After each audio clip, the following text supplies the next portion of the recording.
नमस्कार, मैं हूं विवेक शर्मा और अब समाचार विस्तार से। भारतीय पहलवान योगेश्वर दत्त ने रविवार को एशियन गेम्स में इतिहास रचते हुए भारत को कुश्ती में गोल्ड मेडल दिलाया। उन्होंने तजाकिस्तान के पहलवान जालिम खान को हराकर 65 किलोग्राम फ्रीस्टाइल वर्ग का खिताब अपने नाम किया। इस गोल्ड के साथ भारत की झोली में अब तक 4 गोल्ड, 5 सिल्वर और 26 ब्रॉन्ज मेडल आ चुके हैं। इससे पहले एशियन गेम्स में करतार सिंह ने 28 साल पहले 1986 में आखिरी बार देश के लिए कुश्ती में गोल्ड जीता था। वहीं मुख्यमंत्री भूपेंद्र सिंह हुड्डा ने योगेश्वर को इस सफलता के लिए बधाई दी है।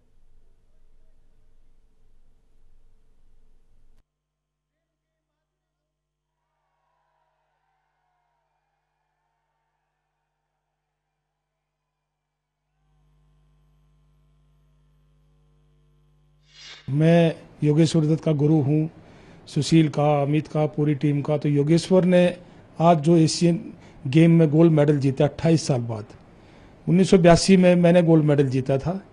तो एक गुरु को और क्या चाहिए कि उसके शिष्यों ने वर्ल्ड चैंपियनशिप का गोल्ड मेडल, एशियन गेम का गोल्ड मेडल, कॉमनवेल्थ गेम के मेडल, वर्ल्ड का सिल्वर ब्रॉन्ज मेडल, कोई भी ऐसा मेडल नहीं है कि जो मेरे शिष्यों ने नहीं दिया। मैं आज बहुत खुश हूँ जो योगेश्वर दत्त ने जो प्रदर्शन किया है, एक आउटस्टैंडिंग, वो जिस तरीके से वो खेला है, जो दाव, जो तकनीक, जहां जब चाइना की और योगेश्वर की कुश्ती थी और स्कोर था 5-7 चाइना के फेवर में, और वहां जो उसने तेगा दाव का जो एक प्रयोग किया, जो चित कर किया उसने चाइना को, वो एक आउटस्टैंडिंग परफॉर्मेंस थी। चुनाव आयोग ने सख्ती बरतते हुए आज करनाल में भाजपा और इनेलो समेत 8 दलों के उम्मीदवारों को चुनाव संबंधी हिदायतों का पालन न करने और पेड न्यूज छापने के मामले में दोषी पाते हुए नोटिस जारी किया। निर्वाचन अधिकारी ने इन उम्मीदवारों को 24 घंटे के भीतर अपना जवाब दाखिल करने के निर्देश देते हुए लिखा कि क्यों न पेड न्यूज मामले में उनके खिलाफ कार्रवाई की जाए।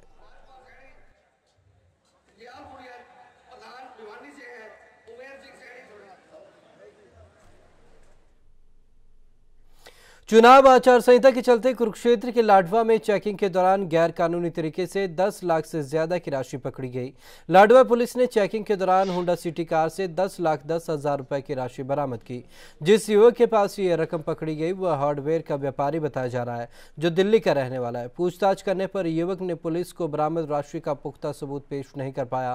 पुलिस ने अपनी कार्रवाई शुरू करते ही आयकर विभाग के अधिकारियों को सूचित किया ताकि बरामद की गई राशि के बारे में सही जानकारी प्राप्त की जा सके। उधर बरामद की गई राशि के मालिक आशीष कुमार के मुताबिक जो राशि उनके पास से बरामद हुई है वह पूरी तरीके से सही है, जिसका प्रमाण उन्होंने संबंधित दुकानदारों से मंगवा लिया है।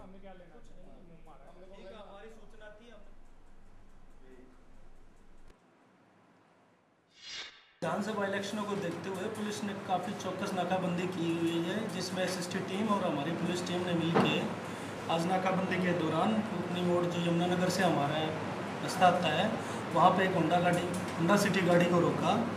जो चेकिंग के दौरान काले बैग में काफ़ी अमाउंट में पैसे थे, जो कि 10,10,000 रुपये हैं, जिनके संदर्भ में वो कोई जायज़ जवाब नहीं दे पाए, जिनको हमने लेके चेक किया और संबंधित विभाग इनकम टैक्स को भी इसके बारे में सूचना दी। पेमेंट अपनी लेके आ रहा था, उसके प्रूफ मेरे पास है, मैं मंगवा रहा हूँ पार्टियों से। मेरे को एंट्री मिली थी और मेरे को लाडवा पुलिस थाने के पास पुलिस वालों ने गाड़ी रोकी और उसमें से कैश पकड़ा था, तो उस कैश का वो मेरे से प्रूफ मांग रहे हैं, वो प्रूफ मैं भी मंगवा।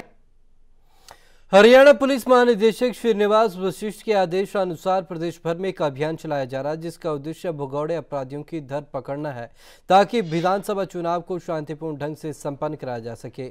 नूंह पुलिस ने इस अभियान के तहत अब तक 47 भगौड़े अपराधी दबोचे हैं और ये अभियान अभी तक 15 अक्टूबर तक जारी रहेगा।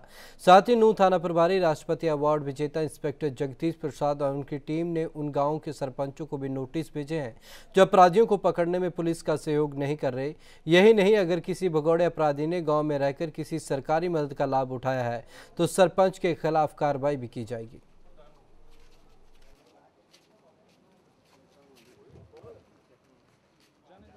जब से हमारा चुनाव की घोषणा हुई है तब से हमने एक विशेष कैंपेन डीजीपी साहब के आदेश से, चुनाव आयोग के निर्देश से हमने एक स्पेशल कैंपेन चलाया हुआ है।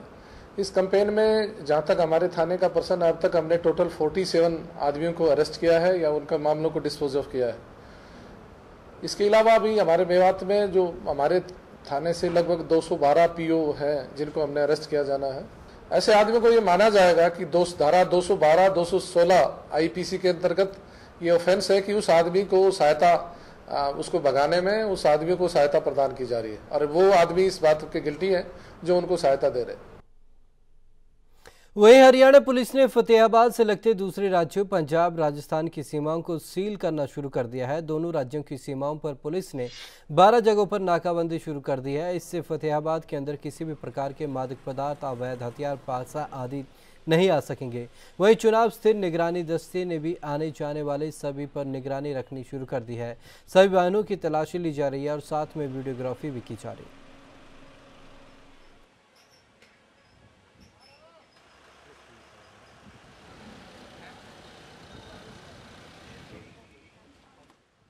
बारह जगह स्पॉट जो है ना पंजाब और राजस्थान के बॉर्डर के ऊपर चिन्हित किए हैं, जहां पर दूसरे राजस्थान और पंजाब की पुलिस के भी नाके लगेंगे और हमारी तरफ से अलग से नाके लगाए जाएंगे। और जो इलेक्शन के दिन जो है इंटरनल नाके हैं उसके लिए अलग से नाकाबंदी की जाएगी। हमारा मुख्य उद्देश्य चुनाव में किसी प्रकार की अनियमितता को रोकना, किसी प्रकार की अनियमित सप्लाई, शराब, कोई मादक पदार्थ न जाए, कोई असला वगैरह ना जाए, कोई ऐसी चीज़ ना जाए जो निष्पक्ष चुनाव को इफेक्ट करती हो। इसलिए हम तकरीबन सभी गाड़ियों को रोकते हैं। पानीपत में एक सिरफिरे युवक ने एक तरफा प्यार में नाकाम रहने पर एक महिला और उसके 10 साल के बच्चे को आग लगा दी और खुद भी आग लगाकर खुदकुशी करने की कोशिश की। इस घटना में महिला की मौत हो गई, जबकि महिला के बच्चे और आरोपी युवक को गंभीर हालत में अस्पताल में भर्ती कराया गया। वहीं पुलिस ने आरोपी के खिलाफ मामला दर्ज कर जांच शुरू कर दी है। इश्क में पागल सिरफिरे आशिकों की कहानी तो आपने बहुत सुनी और पढ़ी होगी, लेकिन ये कहानी एक ऐसे सिरफिरे आशिक की है जिसकी करतूत जानकर आपके रोंगटे खड़े हो जाएंगे। पानीपत में एक ऐसे सनकी आशिक की डरा देने वाली करतूत सामने आई है जिसने पूरे पानीपत में सनसनी फैलाकर रख दी है। सिरफिरे युवक ने एक तरफा प्यार में नाकाम रहने पर महिला और उसके 10 साल के बच्चे को आग के हवाले कर दिया। आग की चपेट में घर भी आ गया और सामान भी जल गया और उसके बाद आशिक के सिर पर सनक ऐसी कि उसने खुद को भी आग लगाकर खुदकुशी करने की कोशिश की। सनौली रोड स्थित हाउसिंग बोर्ड कॉलोनी में किराए पर रहने वाला पप्पू सीमा से एक तरफा प्यार करता था, लेकिन पप्पू का एक तरफा प्यार सीमा को मंजूर न था, जिसके बाद पप्पू पर ऐसी सनक सवार हुई कि उसने महिला और उसके 10 साल के बच्चे को पेट्रोल छिड़ककर आग लगा दी। इस घिनौने और डरा देने वाली वारदात में महिला की मौत हो गई, जबकि आरोपी पप्पू सहित बच्चे को झुलसी हालत में लोगों ने स्थानीय अस्पताल में दाखिल करवाया। मामले की सूचना मिलते ही पुलिस मौके पर पहुंची और महिला के शव को कब्जे में लेकर पोस्टमार्टम के लिए सामान्य अस्पताल भेज दिया।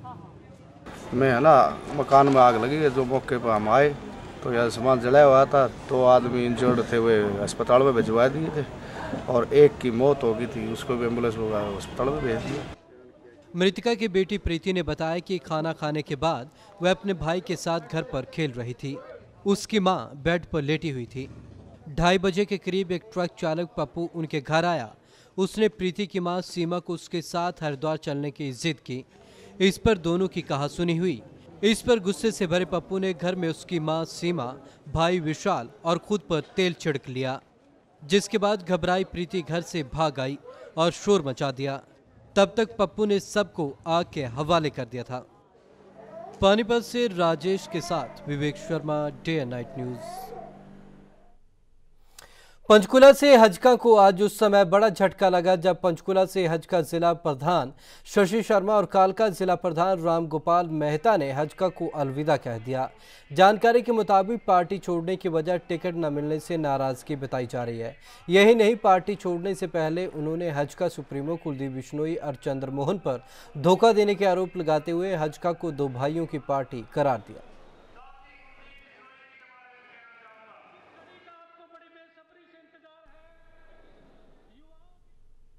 जैसे ही दिल्ली हाईकोर्ट ने पूर्व मुख्यमंत्री ओम प्रकाश चौटाला को 17 अक्टूबर तक राहत दी, वैसे ही इनेलो में एक नया जोश उत्पन्न हो गया, जिसके चलते इस बार विधानसभा चुनाव में इनेलो सत्ता पाने का सपना देख रही है। यमुनानगर विधायक दिलबाग सिंह का कहना है कि चौधरी ओम प्रकाश चौटाला के विधानसभा चुनाव प्रचार करने से 1987 जैसी स्थिति पैदा हो जाएगी और इनेलो 1/3 बहुमत के साथ सरकार बनाकर सत्ता में आएगी। वहीं इनेलो के प्रचार प्रसार में इनेलो सुप्रीमो के उतरने पर भाजपा प्रदेश महामंत्री कंवरपाल ने चुटकी लेते हुए कहा कि बीते हुए दिन लौट कर कभी नहीं आते और 1987 जैसे हालात कभी नहीं बन सकते। उस समय भाजपा उनके साथ थी और आज वे अकेले हैं।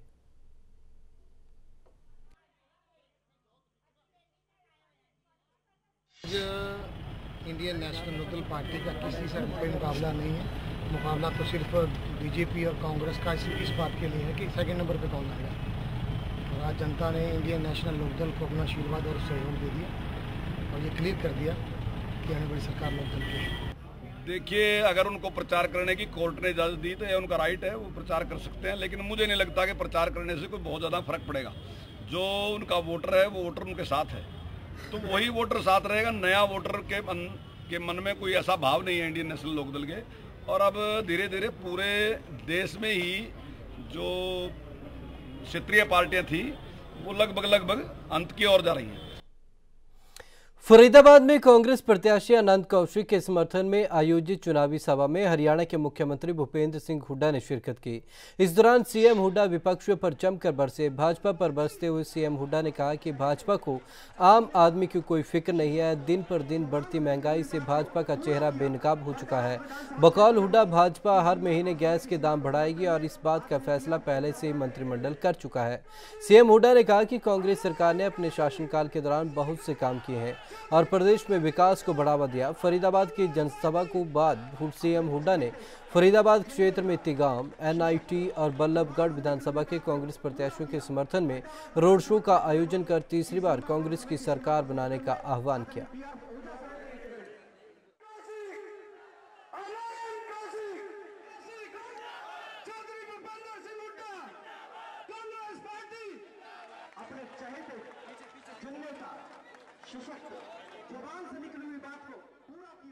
पंद्रह तारीख को चुनाव होना है। भाई आनंद कौशिक कह रहे थे कि 15 तारीख तक कड़ी मेहनत करनी है। मैंने एक ही बात कहनी है आपको, 15 तारीख तक जागू रहो, लागू रहो। मुख्य तौर पे हमारे मुकाबले में भारतीय जनता पार्टी है, एक इनेलो है और बहुत सारी पार्टियां हैं। तो मुख्य तौर पे यही भारतीय जनता पार्टी है, वो आप पे आती है, वोट मांगेगी। उससे पूछ लो भाई कि लोकसभा के चुनाव हुए थे, आपने क्या क्या वायदा किया। हरियाणा में विधानसभा चुनाव नजदीक है और सबके पास एक बार फिर से अपना भविष्य चुनने का मौका है। मतदाताओं को जागरूक करने के मकसद से एक सरकारी स्कूल के बच्चों ने पतंग उड़ाई, जिस पर लिखा था, जन जन को चेतना है, मतदाता को जगाना है। विधानसभा चुनाव को नजदीक देखते हुए सरकारी स्कूल में पढ़ने वाले छात्रों ने जनता को जागरूक करने का बेड़ा उठाया है। इन बच्चों ने ठाना है कि हर किसी को जागरूक करके ही मानेंगे कि वोट डालना कितना जरूरी है। यदि आप इसका इस्तेमाल करते हैं तो आप अपने पसंद का उम्मीदवार और सरकार चुन सकते हैं। इसी उम्मीद के साथ बच्चों ने स्लोगन लिखे पतंगे उड़ाई और लोगों को जागरूक करने के लिए उन पर ऐसे स्लोगन लिखे जिससे हर किसी को अपनी जिम्मेदारी का एहसास अवश्य हुआ।